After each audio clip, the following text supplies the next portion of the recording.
When a film crew begins shooting their horror project in the Seiki house, Kayako seizes the opportunity to be reborn. Now, let's talk about it.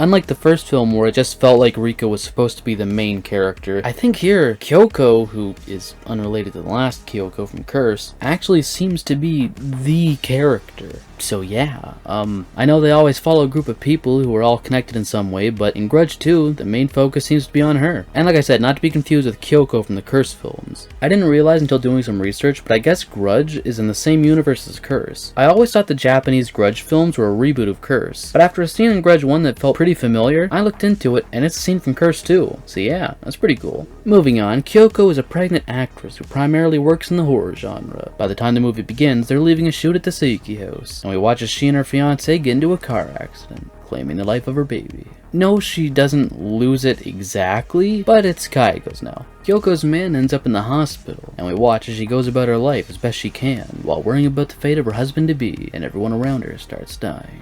The non-Kyoko focused segments of the film followed people in the film crew, and we watch as one of them are killed by a wig that turns into Kayako, one gets, trapped in the house, or something. They die in the street, get groped by Kayako to death. One of those were all over the place and hard to follow. Towards the end of the film, Kyoko is rushed to the hospital to deal with the baby, and out comes a Kayako. Kayako ends up killing all the doctors, one of the last guys in the film crew, and then we got the years later, where child Kayako pushes Kyoko down a flight of stairs.